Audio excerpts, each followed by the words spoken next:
우리가 읽은 본문의 말씀은 신명기 가운데 있는 부분입니다. 그것도 마지막 거의 부분에 속하는 내용이죠. 여러분, 신명기 그러면 신명기의 뜻이 무엇인지 아십니까? 신명기 할 때 신명기의 뜻이 무엇입니까? 구약의 성경은 한국말로 기록되어졌죠. 여러분 성경은 한국말로 되어 있죠. 원래 성경은 어느 나라 말로 되어 있죠? 히브리어로 기록이 되어져 있습니다. 자, 히브리어에 보면 원래 제목이 신명기가 아니고요. 히브리어의 그 신명기의 첫 부분의 두 단어를 따가지고 신명기가 아니라 신명기의 뜻은 엘레하더바림이라고 하는 그 두 개의 단어를 뜻합니다. 근데 그 뜻이 뭐냐면 이것은 말씀이다 라고 하는 뜻입니다. 이것은 말씀이다. 그러니까 원래 신명기의 히브리어 제목은 뭐다고요? 이것은 말씀이다 라고 하는 그런 거예요. 그런데 왜 신명기가 되었느냐? 이스라엘 백성들이 포로로 잡혀가게 되고, 그리고 이제 귀환하면서도 그렇고 많은 민족이 흩어져서 각 나라의 이방 나라에 가서 살게 됩니다. 그들을 가리켜서 디아스포라라 이렇게 얘기합니다. 근데 그 디아스포라들이 흩어져 사는 동안에 그들이 언어였던 히브리어를 이제 후손들이 자꾸 잊어버리는 거예요. 그리고 그 당시에 헬라 문화와 헬라 언어가 세계를 지배하고 있었기 때문에 2세, 1.5세, 3세들은 히브리어보다는 헬라어가 더 편하겠다고 하는 것이 이제 나오는 거죠. 왜냐하면 우리도 마찬가지로 우리 자녀들이 여기서 태어나고 또 여기서 자라고 하면서 한국말보다는 영어가 훨씬 편한 것처럼 히브리어인들도 그렇게 된 거예요. 그래서 히브리어 학자들이 생각할 때 우리 히브리어 성경을 히브리어만 갖고 있으면 안 되겠다. 이것을 지금 세계 공통어와 같은 헬라어로 번역을 해야 되지 않느냐. 이렇게 해서 70명 정도가 모여가지고 그것을 번역을 했어요. 히브리어 말로 된 구약성경을 헬라어로 구약성경을 번역한 거예요. 그것을 가리켜서 70인경이다. 왜 70인경이에요? 70명이 모여서 번역을 했기 때문에 그것을 영어로 셉터전트라고 합니다. 그것을 이제 신명기로 표기를 하게 되는 이유가 번역을 하면서 그들이 이 신명기의 제목이 원래 이것은 말씀인다인데 쭉 번역을 하다 보니까 이것은 말씀이다라기보다는 신명기가 더 맞는 것 같아요. 그래서 셉터전트 이제 그 70인역이 바로 제목을 신명기로 그렇게 하게 된 것입니다.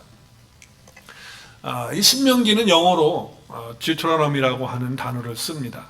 근데 이 디트로노미라고 하는 단어도 이 헬라어, 그러니까 히브리어 성경을 헬라어로 바꿀 때 이게 지금 두오테노노미온이라고 하는 단어 쓰는데 바로 두오테라고 하는 그 단어가 두 번째라고 하는 뜻이에요.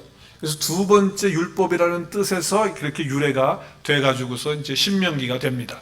그러니까 결국은 신명기의 영어는 디트로노미, 그리고 헬라어 성경에는 두 번째 율법이라는 그런 뜻에서 유래가 되면서 영어의 두오트라고 하는 그 뜻이 제2의 또 재차한다, 두 번 한다, 거듭한다 라고 하는 두 번째 그런 의미가 담겨져 있는 겁니다. 그래서 이제 히브리어 성경을 헬라어 성경으로 바꾸면서 제목을 그렇게 했습니다. 그리고 각 나라들이 이제 이런 식으로 번역들을 다 한 거예요. 그래서 우리나라도 한국말 성경을 중국말 성경을 가지고 번역을 해왔기 때문에 중국말에서 이 신명기라고 하는 단어를 한자로 신명기 썼기 때문에 우리 한국말도 신명기라고 하는 그렇게 책이 명칭이 되어지는 그런 과정이 되는 거죠. 신명이라고 하는 것은 하나님의 계명을 거듭 되풀이해서 알려준다. 그래서 이 신자가 이 거듭 신자라고 이렇게 보는 거죠. 원래 그 신자는 그런 신이 아니고 여러분 그 신을 얘기할 때 그 신씨들이 그 하는 얘기죠. 그 이제 원래 그 의미를 따져 들어가면 잔나비, 그 원숭이가 이렇게 되고 또 신이라고 하는 납신자인데 이제 이런 뜻이죠. 그런데 가서 보면 결국은 거듭해서 한다라고 해서 거듭 신자가 또 되어지는 겁니다. 그래서 신명이라고 하는 것은 하나님의 계명을 계속해서 되풀이해서 거듭해서 알려준다라고 하는 뜻 때문에 그렇게 명칭을 하게 된 것입니다. 자, 광야에서 우리 장로님 오늘 기도하셨는데 이스라엘 백성들이 출애굽을 해서 광야에서 교회를 사실은 세워가는 거죠. 모형으로 광야 교회의 삶을 사는데 사실 그들이 1세는요 홍해를 건넜던 1세는 다 죽었습니다. 여호수아 갈렙 빼고 다 죽었어요. 그리고 이제 2세들이 남아있어요. 근데 1세들에게는 하나님의 말씀을 모세가 다 전했지만 근데 다 죽었잖아요.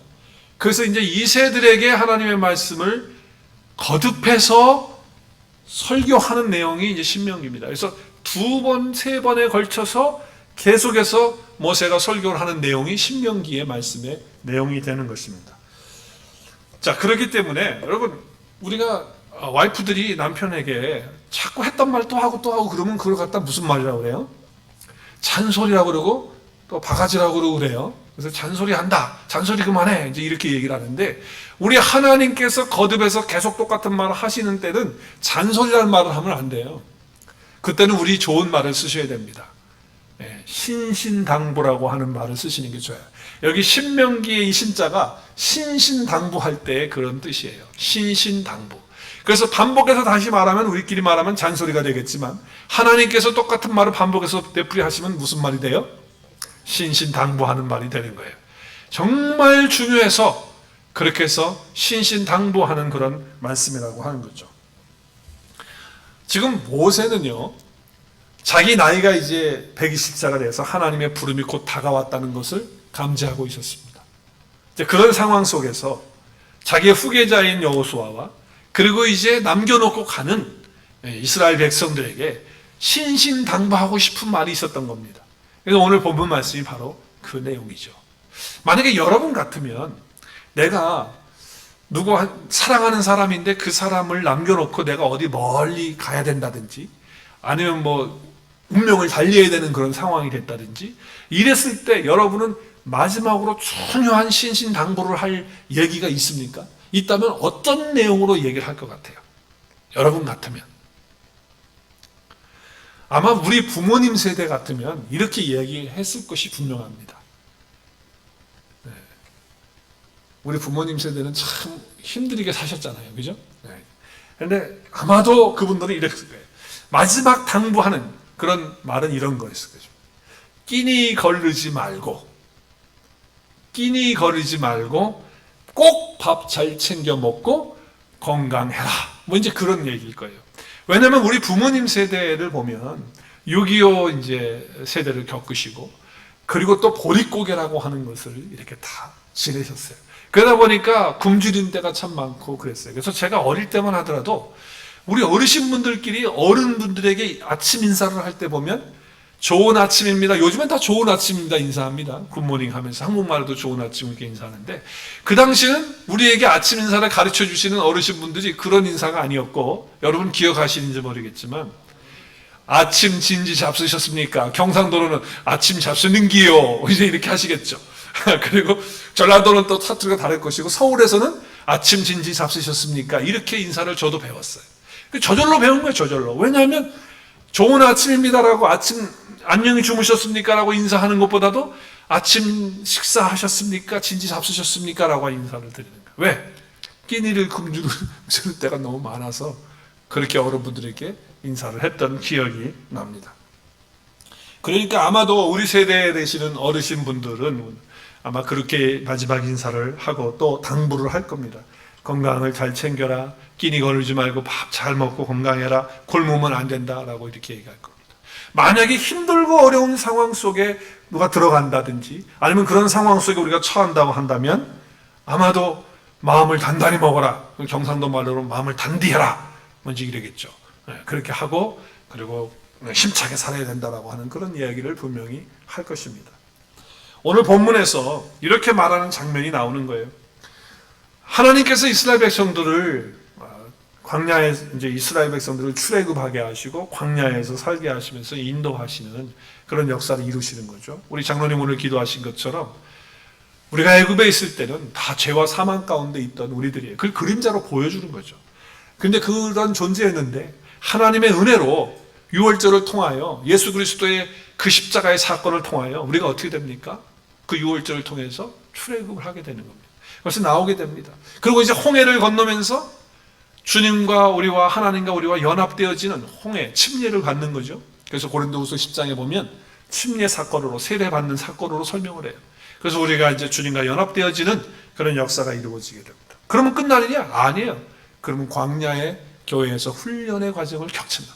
그래서 훈련을 통해서 하나님의 약속의 땅으로 우리가 바라보며 들어가게 되는, 결국은 하나님이 준비하신 곳에 우리 들어가는데, 하나님은 우리를 연단하시고 훈련하셔서 그리스도의 장성한 분량에 이르도록 하시는 그런 과정이 있다고 하는 거예요.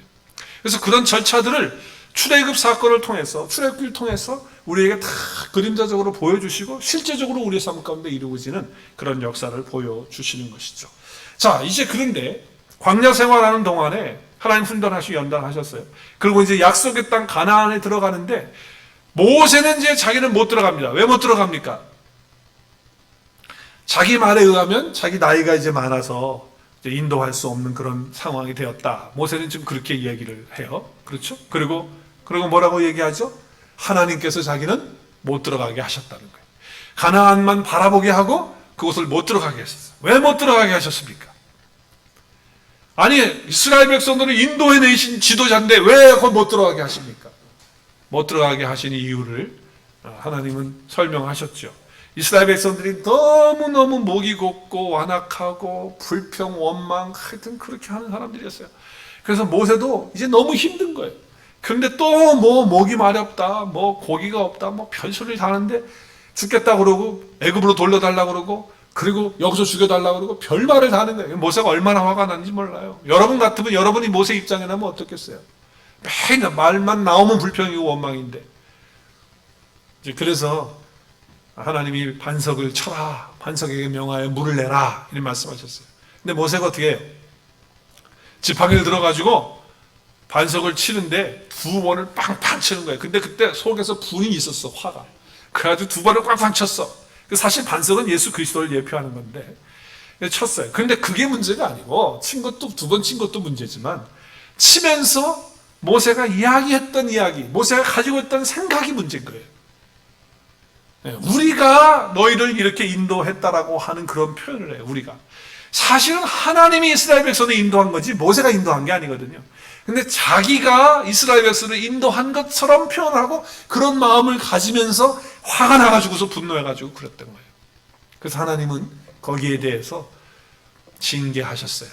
그리고 모세로 하여금 가나안을 바라보기만 하게 하고 그 땅을 밟아보지 못하도록 그렇게 하시겠다고 하셨던 거죠. 그래서 모세는 하나님이 하셨던 그 말씀이 있기 때문에 자기는 못 들어간다는 걸 알았습니다. 그래서 오늘 말씀에 못 들어간다는 얘기를 하죠. 자, 오늘 이스라엘 백성들에게 이제 자기는 못 가지만, 이제 곧 죽게 돼서 하나님 나라 가지만, 여호수아와 이스라엘 백성들은 가나안 땅을 들어간다면 이제 마지막으로 뭔가를 당부하고 싶은 거예요. 정말 신신당부하고 싶은 얘기가 있는 거예요. 그것이 오늘 말씀입니다. 그래서 이스라엘 백성들에게 가서, 온 이스라엘 백성들에게 모세에 가서 어떻게 합니까? 하나님의 말씀을 전하는 거예요. 이스라엘의 말씀을 전합니다. 뭐라고 전합니까? 오늘 2절의 말씀에 보니까 자기는 지금 나이가 많아서 못 들어간다. 이제 그러니까 남겨놓은 자들에게 이제 마지막 당부를 하면서 말씀하는 것입니다. 자기는 못 들어가는 것이다 라고 하는 것이죠. 그래서 여호수아는 들어가게 되고 또 너희들도 다 들어가게 될 것이다. 그러면서 3절 4절에 보니까 하나님이 말씀하신 바 너희들보다 먼저 가셔서, 내 앞에 가셔서 너희들보다 먼저 가서 그 민족을 다 멸하시고 그 땅을 차지하게, 하나님이 다 하시겠다는 거예요. 먼저 가셔서 다 하시겠다는 거예요. 그리고 너는 건너가라는 것이죠. 그래서 하나님이 행하시는 것과 또 과거에 했던 모든 것들처럼 똑같이 동일하게 그렇게 하실 것이다라고 당부하시고 말씀하시는 것입니다. 자, 그러면 이 말씀이 이루어지기 위해서는 어떻게 해야 되느냐? 다른 거 없습니다. 명한 모든 명령대로 그대로 행하라고 하는 것입니다. 그래서 명령대로 그대로 하라고 하는 당부를 또 하고 있습니다. 자, 그러면 명령대로 하기 위해서는 우리의 마음, 너희들의 마음을 강하게 하고 담대하게 하고 두려워해서는 안 된다라고 하는 것입니다. 그 이유는 하나님이 함께 하시기 때문에, 또 먼저 가시기 때문이라고 오늘 6절 말씀에 이야기하고 있어요. 6절 말씀 보세요. 너희는 강하고 담대하여 하라. 두려워하지 말라. 그들 앞에서 떨지 말라. 이는 내 하나님 여호와 그가 너와 함께 가셔서 함께 하시면서 가셔서 결코 너를 떠나지 않으시고 버리지 아니하실 것이라고 하는 것입니다. 그러니까 하나님께서 함께 하시고 함께 가시고 그리고 모든 것들을 다 해결해 주시겠다고 하시는 약속을 주시니까 아무리 가나안 땅에 들어가서 그 가나안 사람들이 무섭고 또 아주 건장하고 무기가 아주 있고 그런다 할지라도 거기에서 떨지 말고 두려워하지 말고 마음을 강하게 하고 담대하게 하라고 하는 신신당부를 지금 하고 있다라고 하는 것입니다. 자, 그리고 나서 모세는 또 여호수아만을 또 불러냅니다. 그래서 여호수아에게 똑같은 말씀을 또 합니다. 그것도 이스라엘 백성들이 다 보는 앞에서 여호수아를 데리고 오게 하셔서 그래서 앞에 나오게 해가지고 여호수아에게 1대1로 또 당부를 하는 말씀이 오늘 나오죠.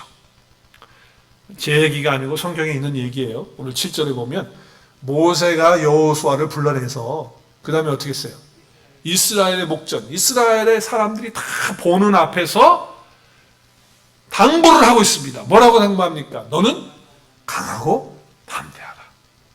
이렇게 당부를 합니다. 그러면서 8절에 보니까 여호와가 내 앞에 가시고 함께 가시고 떠나지 않고 버리지 않고 그러니까 두려워하지 말고 놀라지 말라고 하는 그런 신신당부를 여호수아에게 또 하고 있습니다. 자, 모세가 이스라엘 백성들에게 하면 여호수아가 거기 있었으니까 다 들었을 텐데 또 여호수아를 앞에 대놓고 또 여호수아에게 또 같은 얘기를 또 합니다. 자, 그러면 이게 모세가 하는 얘기입니까? 아닙니다. 여러분 오해하지 마세요. 이건 모세가 하는 얘기가 아니에요. 오늘 말씀이 읽진 않았지만 뒷부분에 가서 보면 32절에 가서 보면 23절에 가서 보면 하나님께서 하신 말씀이라는 것을 분명히 알려줍니다. 자, 여호와께서 또 눈의 아들 여호수아에게 명령하여 누가 얘기하십니까 지금? 여호와께서 여호수아에게 명합니다. 또 이스라엘 자손들을 인도해낼 것을 여호수아에게 얘기합니다. 그리고 강하고 담대하라 내가 너와 함께 똑같은 말씀을 하십니다. 누가 하셨습니까? 하나님께서 하셨습니다. 자, 그렇다면 모세가 이스라엘 백성들에게 당부하고 있는 말 그리고 지금 모세가 후계자인 여호수아에게 당부하고 있는 말이 누구의 말입니까? 하나님 아버지의 말씀이에요. 여호와의 말입니다. 하나님이 하시는 말씀이라고 하는 것입니다. 자, 그렇다고 한다면 이 말씀은 여호수아에게만 주는 말씀이 아니라 오늘 이 말씀은 이스라엘 백성들에게만 주는 말씀이 아니라 이 세상을 살아가고 있는 하나님의 모든 자녀들에게 동일하게 말씀하시면서 신신당부하시는 그런 말씀이라는 것을 여러분이 오늘 말씀을 통하여 받으셔야 됩니다. 그 말씀이 뭡니까? 강하고 담대하라. 두려워하지 말라. 내가 너와 함께 한다라고 하는 말씀입니다. 여러분 믿으십니까? 하나님께서 이렇게 신신당부를 하고 계시는데도 나와 함께 하시는 하나님은 새까맣게 잊어버리고 맨날 두려워 떨고 마음속에 흔들림만 있고 요동치고 있고 그렇다고 한다면 그건 문제가 있는 겁니다. 우리가 이 세상 가운데 하나님의 자녀로서 믿음을 지키면서 신앙생활하면서 살아가는 것은 뭐냐? 강하고 담대하게 사는 거예요. 주님이 나와 함께 하시기 때문에. 예수님도 똑같은 말씀을 하셨어요. 제자들과 3년간의 시간을 보냅니다. 훈련을 했습니다. 그리고 이제 주님이 십자가를 지실 시간이 다 됐습니다. 그래서 준비하시는 과정 속에서 제자들을 다락방에 불러 모으시고 그들의 발을 씻기신 후에 그리고서 그들에게 말씀을 가르치십니다. 근데 그 말씀을 가르치시는 것은 그동안 가르쳤던 모든 말씀을 총합을 해가지고 다 밀집해서 엑기스와 같은 말씀을 나누어 줍니다. 그것을 다락방 강화라고 합니다. 그래서 14장, 요한복음 14장에서 16장까지의 말씀입니다. 근데 16장이 마지막에 절수가 33절인데 예수님께서 제자들에게 마지막 이제 남겨놓고 십자가를 지시면서 당부하시는 말씀이 바로 16장 33절입니다. 우리 같이 읽겠습니다. 이것을 너희에게 이르는 것은 너희로 내 안에서 평안을 누리게 하려 함이라. 세상에서는 너희가 환난을 당하나 담대하라. 내가 세상을 이기었노라. 믿으십니까? 우리 주님께서 당부하시는 거예요. 나의 평안을 너에게 주니까 이제 평안을 누리면서 살아야 된다라고 하는 말씀을 주시고 그리고 세상에서는 우리가 환난을 당하고 어려움을 당하고 힘든 일들이 있을 것이라는 거예요. 그러나 담대하라는 거예요. 왜? 세상을 주님이 이기셨기 때문이라고 말씀하고 있는 거예요. 그러니까 주님의 제자들에게 주님은 정말 이 얘기를 남기고 싶은 거예요. 세상에서 담대하라고, 강하라고, 그리고 평안을 누리면서 살라고. 왜? 내가 너와 함께 하니까. 내가 세상을 이겼으니까. 그것을 지금 말씀하고 있는 것입니다. 이 세상 가운데서 믿음의 아름다운 가치와 의미를 지키려면 우리가 바르게 살아야 됩니다. 주님께서 주신 귀한 것들 놓치지 않고 살아가야 되는 것입니다. 그것이 참된 신앙이고 그것이 귀한 믿음입니다. 여러분, 참 믿음이라고 하는 것은 마음의 상태와 연결이 됩니다. 내 마음의 상태가 어떠하느냐가 사실 내 믿음의 상태와 동일한 거라고 봐요. 그래서 내 마음이 어떠하느냐라고 하는 것이 중요한 거예요. 영적 요새의 근본이 되기 때문에 마음이 중요한 거예요. 여러분, 그러니까 영성을 얘기하고 또 능력을 얘기하면서 우리 어제 토요일 날 새벽에 예배 마치고서 잠깐 교제하면서 얘기하는데 쓰러뜨리고 막 이렇게 밀고 넘어뜨리고 그랬대. 그래가지고 막 능력을 행하는 분이 막 쓰러뜨리는데 안 넘어지니까 막 밀고 그랬다고 하더라고요. 그래서 넘어지니까 또 못 일어나게 손으로 막 눌러놓고 막 그랬다고 그러는 얘기를 막 했는데, 여러분 그렇게 쓰러뜨리고 능력 있는 거 물론 하나님이 하실 수 있죠. 근데 우리는 너무 능력 있고 영적이 있다라고 할 때, 영성이 있다고 할 때 너무 신비한 것들을 자꾸 얘기하고 무슨 사람들은 못하는 걸 하는 거, 그런 체험을 자꾸 얘기하고 그러는데, 사실은 그런 것보다도 또 어떤 기도를 유창하게 한다. 또 어떤 분들은 방언으로 기도를 하지 안 하면 이게 능력이 없는 거다. 또 이렇게 얘기하는, 전혀 그렇지 않은 거예요. 여러분, 우리의 능력은 마음에 있는 거예요. 우리의 마음의 상태가 어떠하느냐에 따라서 우리의 신앙이 바르냐 아니냐. 마음속에는 막 상처와 아픔과 막 괴로움이 꽉 차 있는데 뭘 한들 그게 되겠어요? 그거는 바른 신앙이 아니에요. 마음은 흔들리고 있는데 믿음이 바른 믿음이 될 수가 없는 것이죠. 만약에 그 사람이 이런 영적인 것들을 강조하면서 이야기하는데 마음의 변화가 없고 마음이 조금 더 달라지지 않고 마음의 상처는 여전히 있고 그 상처가 자기를 지배하고 있다고 한다면 그 믿음은 의심 가는 믿음이에요. 여러분, 진짜 신앙은 마음으로 나타나는 것입니다. 한번 따라하겠습니다. 진짜 신앙은 마음으로 나타납니다. 네, 마음으로 나타나는 거예요. 그래서 여러분, 신앙생활 하면서 우리의 마음이 어떠하냐가 참 중요한 거예요. 그래서 믿음 안에서 우리의 마음이 강해지는 거예요. 십자가 안에서 십자가를 진다는 것이, 십자가를 붙든다는 것이 뭡니까? 그것이 바로 믿음 안에서 강해지는 거예요. 십자가의 그 능력이죠. 그렇다면 우리의 마음이 강하다는 것은 무엇일까? 우리가 마음이 강하다라고 할 때 그것이 뭘까? 저는 두 가지를 생각해 보고 싶습니다. 마음이 강하다라고 할 때. 그 첫 번째는, 그 마음이 강하다는 것은 어떤 상황에도 어떤 사람에게도 마음이 흔들리지 않는 것입니다. 아니, 누가 조금 얘기했다고 그것 때문에 또 흔들리고 요동치고, 또 환경이 조금 힘들어졌다고 그래가지고 또 그냥 마음이 그냥 막 갈대처럼 그렇게 되는 거는, 이거는 마음이 강한 게 아니라는 거예요. 여러분, 부활을 얘기하면서 사도 바울이 부활장인 고린도전서 15장 마지막 절에서 이렇게 얘기해요. 58절이죠. 우리 함께 읽겠습니다. 시작. 그러므로 내 사랑하는 형제들아, 견실하며, 그 다음에 흔들리지 말고 항상 주일에 더욱 힘쓰는 자들이라. 이는 너희 수고가 주 안에서 헛되지 않은 줄 압니다. 우리가 부활을 믿고 또 부활이 우리 가운데 있다면 우리가 하고 있는 모든 일들은 헛것이 아니에요. 부활 안에서 우리가 하고 있기 때문에. 그렇기 때문에 흔들리지 않아야 되는 거예요. 흔들리지 않는 거예요. 어떤 상황이 되어도, 아무리 답답한 상황이 되어도 흔들리지 않는 것, 요동치지 않는 것, 감정 때문에, 사람의 말 때문에 절대 그렇지 않다. 물론 잠시 우리가 조금은 흔들릴 수 있는 그런 건 있어요. 인간이니까. 그런 지정의가 우리 가운데 있으니까 좀 그럴 수는 있지만 결국은 넘어지지 않는 거죠. 결국은 흔들리지 않는 거예요. 이것이 마음이 강한 겁니다. 두 번째, 마음이 강하다라고 하는 그것은 뭐냐면 어떤 상황 속에서 절망하지 않고 낙심하지 않는 거예요. 여러분, 낙심하지 않는 것이 마음이 강한 겁니다. 조금만 힘든 일이 있으면 하늘이 다 꺼졌어, 곧 죽을 사람처럼 말하고, 다 끝난 것처럼 말하고, 절망하는 것. 이렇게 되면 덮쳐오는 아무리 큰 파도가 내 가운데 있다 할지라도 무릎 꿇지 않는 거예요. 절망하지 않는 거예요. 포기하지 않고 주저하지 않는 거예요. 주저앉지 않는 것. 이것이 바로 마음이 강하다는 그런 뜻입니다. 그리스도인의 마음이 그러해야 된다는 거예요. 여러분, 사도 바울은요, 예수님 안에 있는 사람으로서 또 그리스도인으로서 우리에게 그리스도인이라면 이렇게 살아야 된다라고 하는 말씀을 선포하면서 고백합니다. 고린도 후서 4장 8절 9절 말씀 크게 우리도 함께 선포했으면 좋겠어요. 여러분이 그리스도인이니까, 여러분도 주 안에 있는 자들이니까, 여러분이나 저나 사도 바울과 똑같은 사람들이니까 우리 함께 선포했으면 좋겠습니다. 우리 큰 소리로 시작. 우리가 사방으로 우겨쌈을 당하여도 쌓이지 아니하며 답답한 일을 당하여도 낙심하지 아니하며 박해를 받아도 버림받아지지 아니하며 거꾸로 뜨림을 당하여도 망하지 아니하고. 할렐루야. 저와 여러분이 그런 자들이라는 거예요. 낙심하지 않는다는 겁니다. 거꾸로 뜨림을 당하지 않는다는 겁니다. 망하지 않는다는 거예요. 이것이 그리스도인이에요. 그래서 이것이 바로 마음이 강한 사람이에요.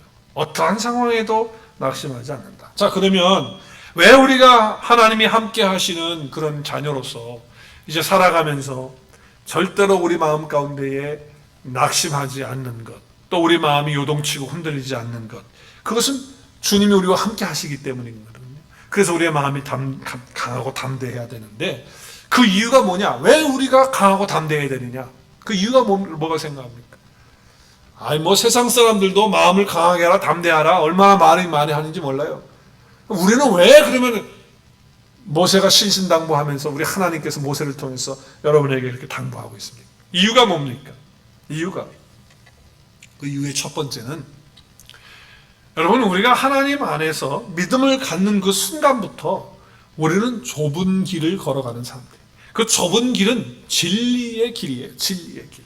그러니까 주님과 함께하는 믿음을 갖는 그 순간부터 우리는 세상 가운데서 어느 길로 가고 있습니까? 좁은 길로 가는 거예요.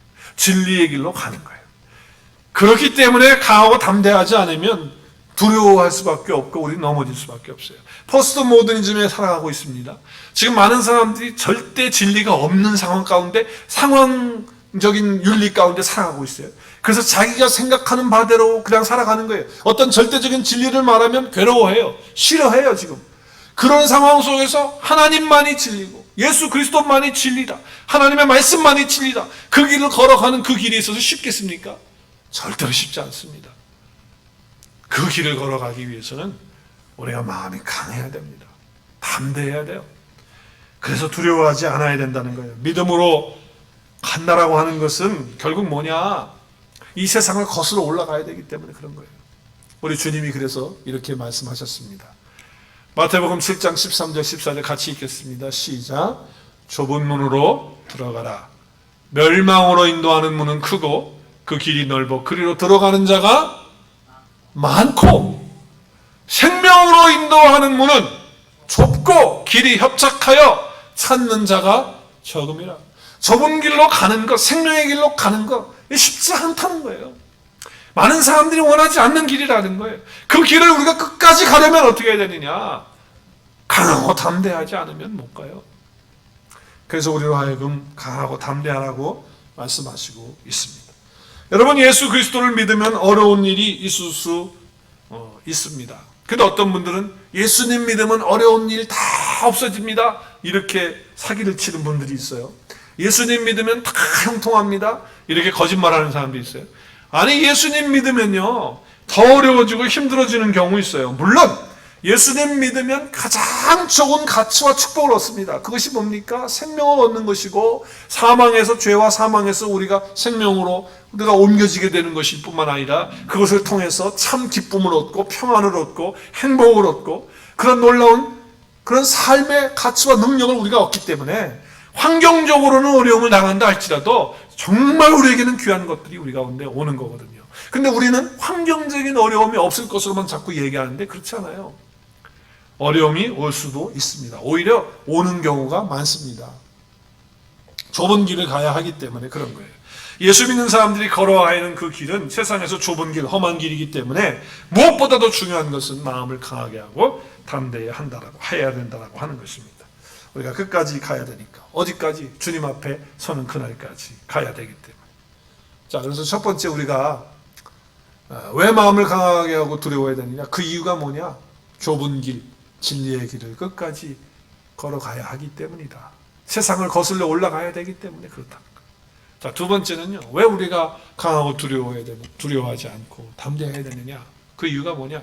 여러분, 우리가 예수 그리스도 안에 들어오는 순간, 그리스도 예수 안에서 새로운 피조물이 되면 이제는 사단 마귀와 관계없는 존재가 돼요. 그동안에는 마귀의 자녀에 속해가지고 살았거든요. 어둠의 권세 가운데 삭게 살았거든요. 그래서 같은 길을 갔다고요. 마귀하고 같은 길을 갔기 때문에 싸울 일이 없어요. 근데 이제 그리스도 예수 안에 오게 되면 사단 마귀가 행하는 모든 일들과 거꾸로 가요. 반대로 가요. 그러니까 무슨 일이 일어납니까?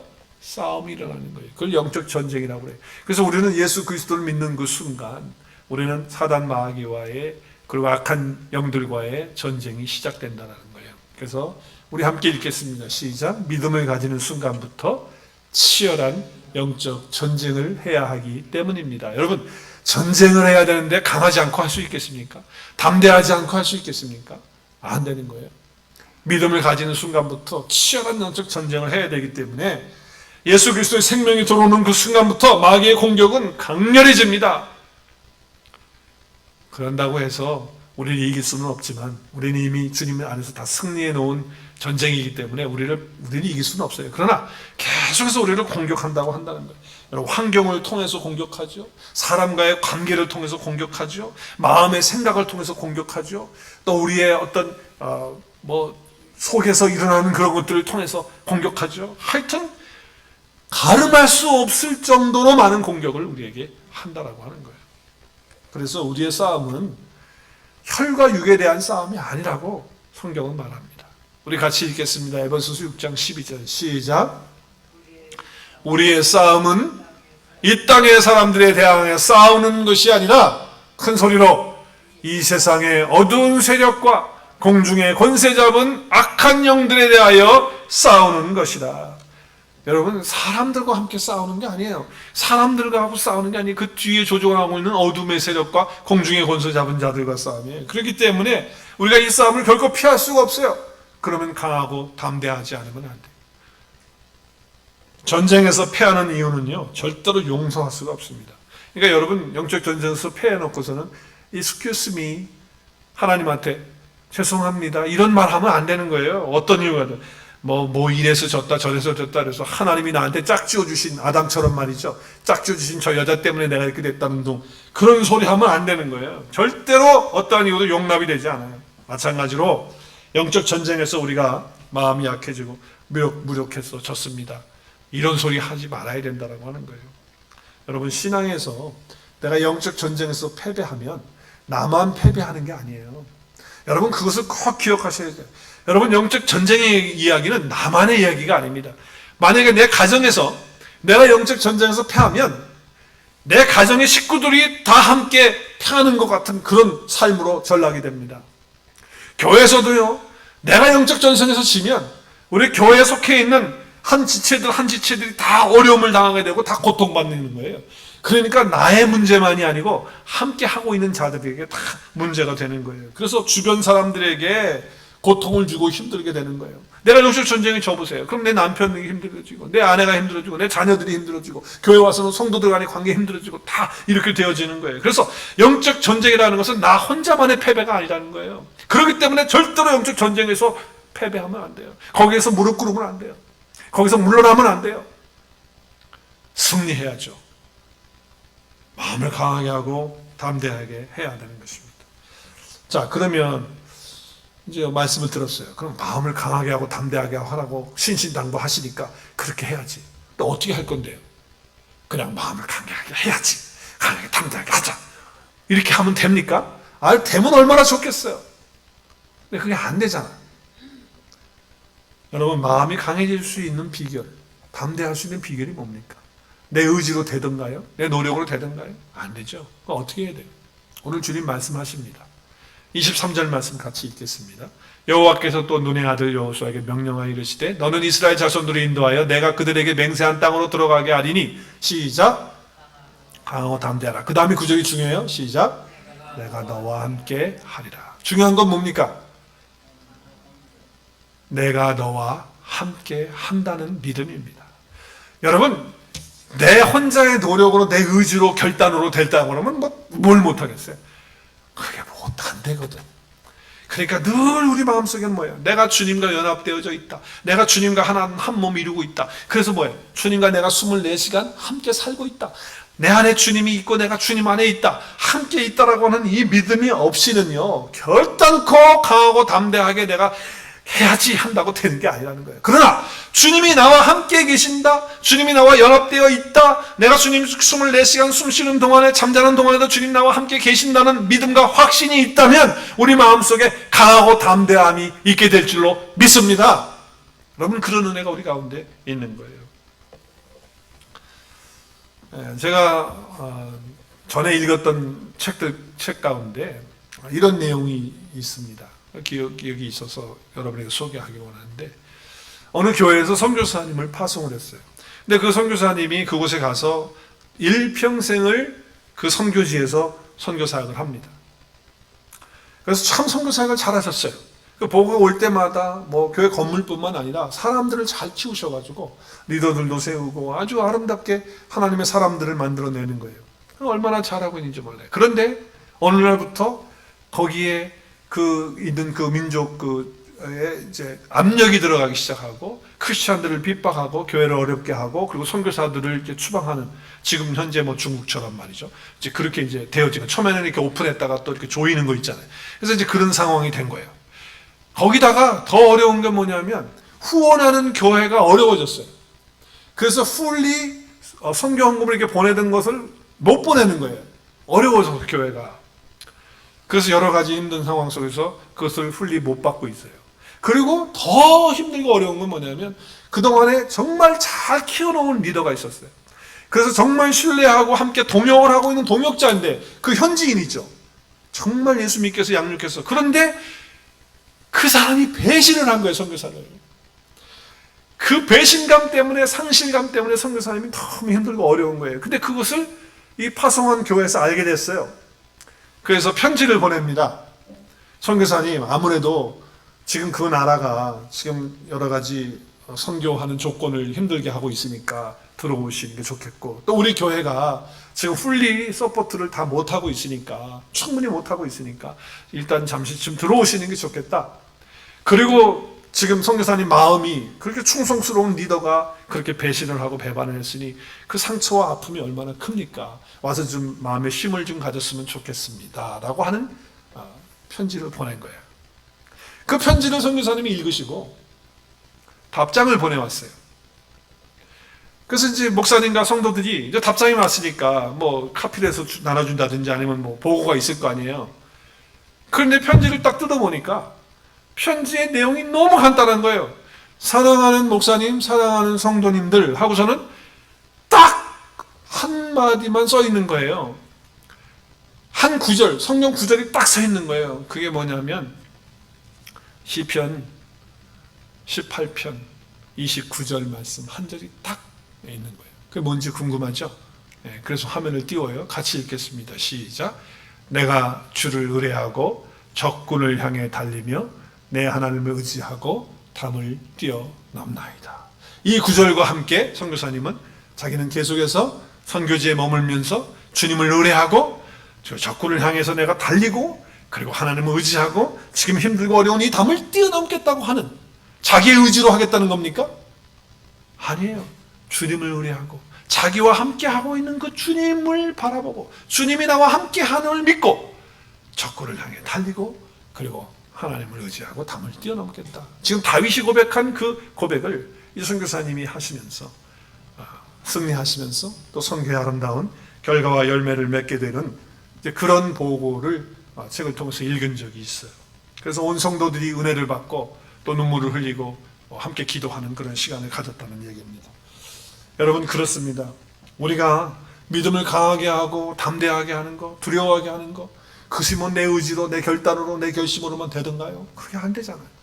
주님이 나와 함께 하심을 믿고 늘 말씀 묵상을 통하여 하나님께서 나에게 말씀하시는 그 말씀을 들으면서 오늘도 주님이 내 안에 계시고 내가 주님과 함께 연합되어져 있는, 내가 혼자 있는 사람이 아니구나, 주님이 함께 있는 자이구나 하는 그 순간에 주님께서 우리에게 마음을 강하게 하시고 담대하게 하시고 두려워하지 않는 그런 믿음으로 승리하는 자로 세워주실 줄로 믿습니다. 그런 믿음이 우리에게 필요한 거예요. 여러분, 우리의 마음을 강하게 할 수 있는 것 오직 하나, 하나님이 나와 함께 하신다는 걸 믿고 그분을 의지하고 신뢰하는 것입니다. 여러분, 오늘 특송을 조선미 집사님이 해주셨어요. 그 특송의 노래는 요게벳이라는 요게벳의 노래인데 제목이 그건데, 요게벳이 누굽니까? 모세의 어머니입니다. 모세의 어머니가 이제 그 바로가 이스라엘 아들들이 다 나면, 이스라엘 백성들과 아들이 다 나면 산파들이 시켜가지고 다 강물에 떠버려서 죽이라고 그랬어요. 태어나면 남자아이면. 그런데 모세의 부모가 숨겨뒀다가 이제 도저히 못 숨기니까, 우리 출애굽기 묵상하잖아요. 그래서 어떻게 합니까? 모세의 어머니 요게벳이 갈대 상자 만들어서 역청 발라갖고 강물에 띄웁니다. 그때 그 어머니의 심정이 어떻겠느냐. 그 눈물을 시로 써서 오늘 얘기한 거잖아요. 그런데 오늘 그 찬양의 가사를 보면 어떡합니까? 띄어보낼 때 요게벳의 그 마음속에는 뭐가 있었습니까? 너의 삶의 주인은 하나님이다. 너의 참 부모도 내가 아니고 하나님이다. 그런 믿음으로 지금 어떻게 합니까? 그 아들 모세를 강물에 띄어보내는 거예요. 그리고 하나님이 너를 구원하실 것이고, 그리고 하나님이 너를 들어서 쓰실 것이고, 너를 인도하실 것이고, 너와 함께 하실 것이다 라고 하는 그런 찬양입니다. 그래서 요게벳은요, 그 마음속에 하나님을 신뢰하는 그 믿음으로 모세를 떨려보내는 육신적으로는 눈물의 그런 아픔이 있었지만, 믿음으로 하나님 바라보면서 그렇게 고백하는 선포를 통해서 마음이 강해지고 담대해지고, 그리고 두려워하지 않는 믿음으로 서게 되는 것 아닙니까? 하나님은 나와 함께 하시는 분이 있습니다. 내 안에 계신 그분을 의지하고 오늘도 적군을 향해 달리는 것처럼, 또 내 안에 있는 담을 뛰어넘는 것처럼 그렇게 강하고 담대한 믿음으로 승리하셔서 하나님의 영광을 나타내고, 또 하나님 앞에 정말 아름다운 참 신앙으로 성장해가는 저 여러분 모두가 될 수 있기를 주님의 이름으로 축복합니다.